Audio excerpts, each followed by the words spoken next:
everyone, to the first edition of AUP Weekly News. I'm your host, Ariel Delzer. Thank you for watching. Today is Friday, March 21st, 2014. Let's take a look at some campus news. AUP's fourth edition of 7K Run in the 7th is tomorrow morning at 10:30 a.m. sharp. The run starts at Bosquet and ends by Stade Émile Antoine. Signing up was required. Contact the athletics office for more information. The aroma of cookies will saturate Grinnell Lobby's air on Tuesday when Roots and Shoots holds their bake sale. Proceeds fund scholarships for young Tanzanians to pursue higher education. AUP Cares raffle tickets will also be sold. Contact Anya Verkamp for more information. After satisfying your sweet tooth on Tuesday, join the AUP community in Combs Room 12 at 6:30 p.m. for a lecture by Luigi Silvano on classical forgeries. For more information, contact bhobart@aup.edu. On Wednesday at 12 noon in the Grand Salon, the AUP Student Government Association will have their weekly meeting to discuss student issues and vote on budget allocations. The meeting is open to all students. Contact SGA President Sven Van Morik for more information. Thursday night at 6 p.m. in Bosquet Room 31, there will be a talk presented by Chris Dumas, a film studies candidate, on Ronald Reagan and the primal scene of American psychoanalysis.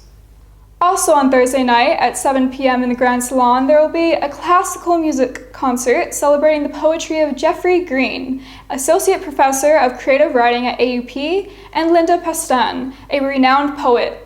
There will also be a world premiere of 2 song cycles by Russell Platt and Richard Pearson Thomas. Reminder, all midterm grades are due today. This marks 2 weeks exactly until the credit, no credit, and withdrawal date. Now let's take a look at some international news. This past weekend marked the 3rd anniversary of the start of the Syrian civil war. More than 140,000 people have died, and 5.5 million Syrian children have been affected since 2011.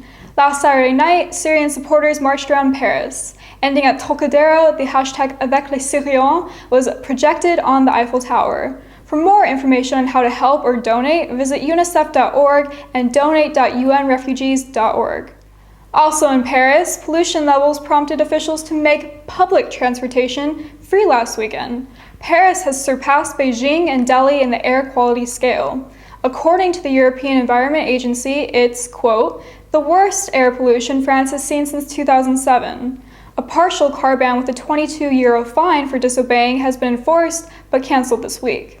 Following the Kyiv protests, Russia has taken over a military base in the Republic of Crimea, a 60% Russian-inhabited peninsula in southern Ukraine. Since March 11th, Crimea is independent from Ukraine. Global tensions over the republic joining with the Russian Federation has been a main focus of the European Union and America. After anti-government protests in Caracas last month left 28 people dead, Venezuela is blaming the U.S. for the unrest. President Maduro threatened President Obama via a speech to his nation to seize plans to assassinate the Venezuelan leader or place sanctions upon the country. The U.S. stated Venezuela is scapegoating America to hide its internal problems. The missing Malaysia Airlines plane is still being searched for over a week later. 26 countries, 43 ships, and 58 aircraft are involved with the search. Latest speculations believe the plane was hijacked, possibly by the pilots, and is somewhere in Central Asia. That's it for this week's headline news. If you have news tips or events for us to show, contact us at auptv@aup.edu. Here's AUP TV's Jessica Benny hosting a panel discussion on love.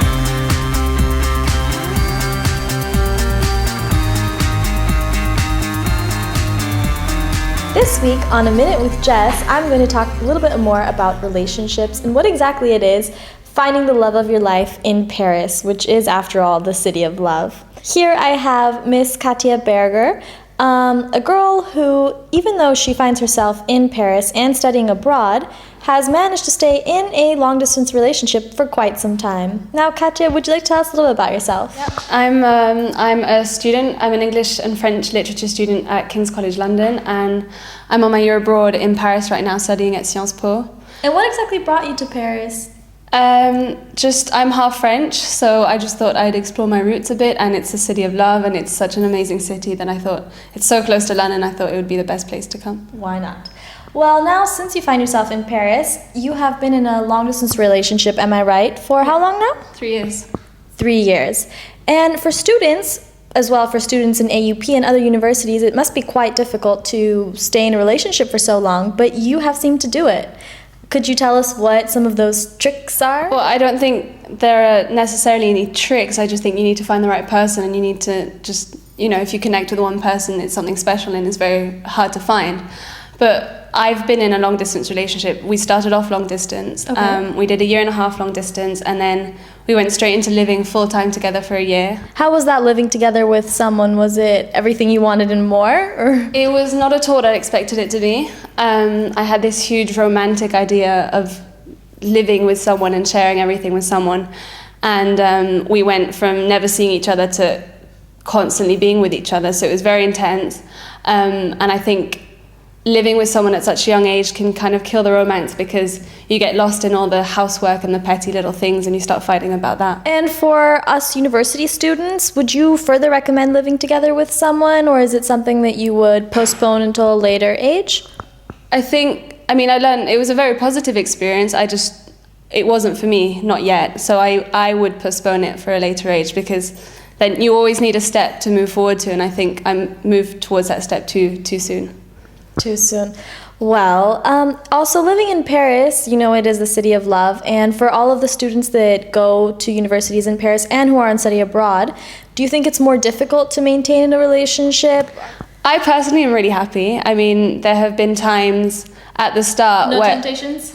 At the start when you're not fully into the relationship, and you're still trying things out. And since I started in long distance, there are times where you ask yourself, do I really want to not be with a physical person and be with someone who's half the way across the world? And you do get tempted, but I think those who really do love that person, I don't think they stray. Well, here you have it, AUPers. There is hope for those who are looking for love, especially in the city of Paris. Thanks, Jessica. Now talk to me, Gabriel Hedengren. I'm here right now in front of the Amex at Bosquet, and I'm going to go around and see what AUP students and teachers think about romance and love. What is romance to you? Romance is, it's a deep dish pizza and some Netflix. I mean, not a deep dish pizza, but I don't know, just being cute and flirty. Do you know what the origin of the word romance is? No. Finding someone who accepts you for the good, the bad, the ugly, the crazy, and the wasted moments. Just everything about it makes me puke.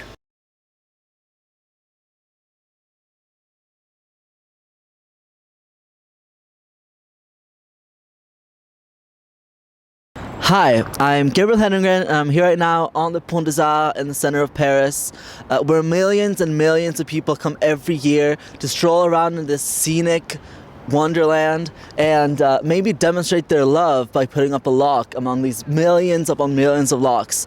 But what we're gonna talk about today is if this is a tired cliche or a romantic way to show your love for one another.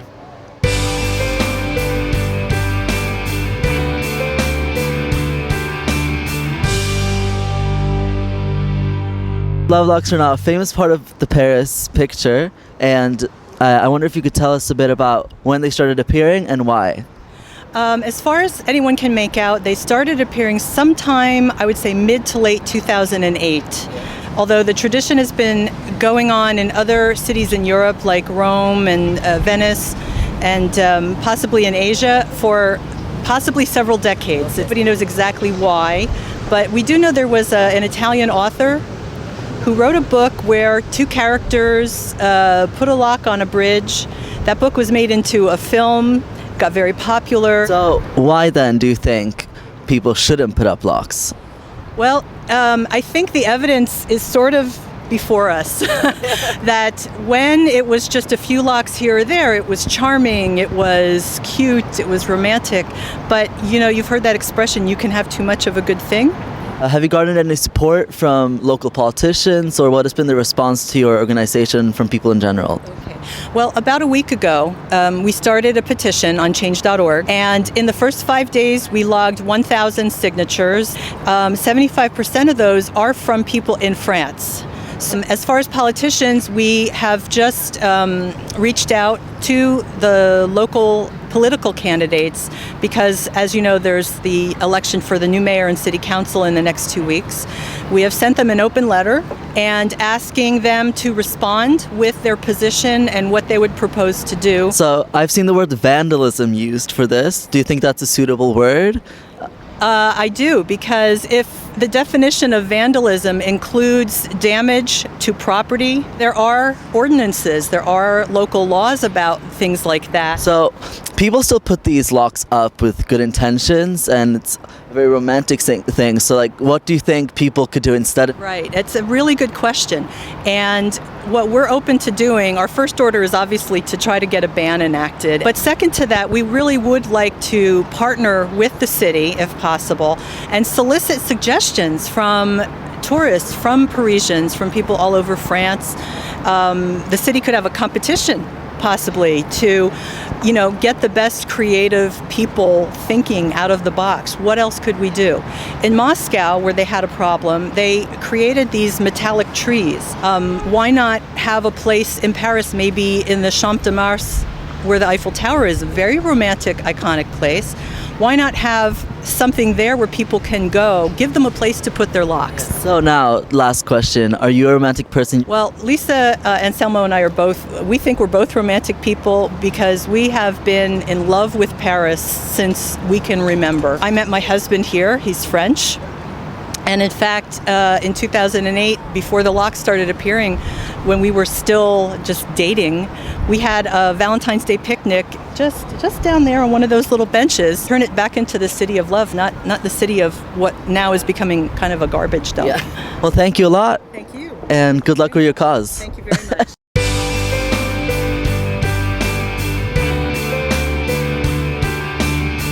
Hi.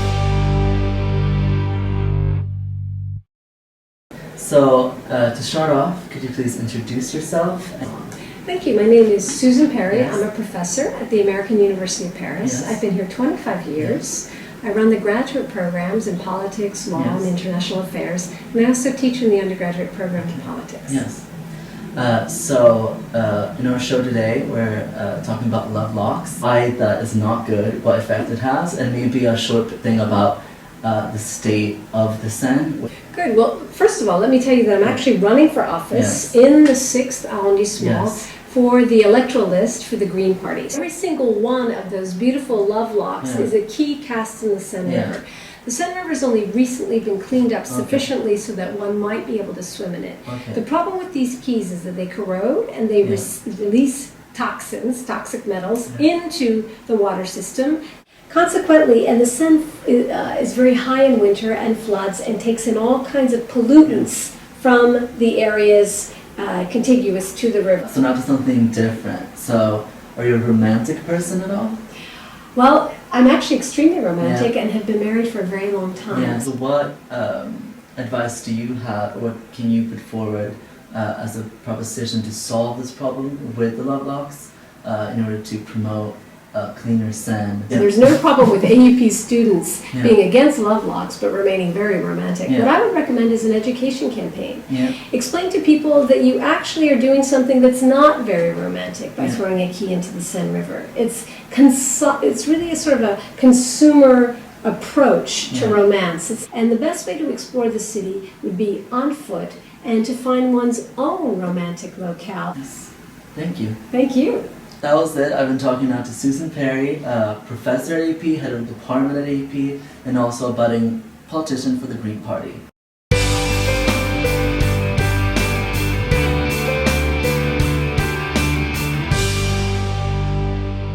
I'm Ariel Delzer, and this is AUP TV. I'm Jessica Benny, and this is AUP TV. I'm Gabriel Hedengren, and this is AUP TV. I'm Robin Jockelson, and this is AUP TV.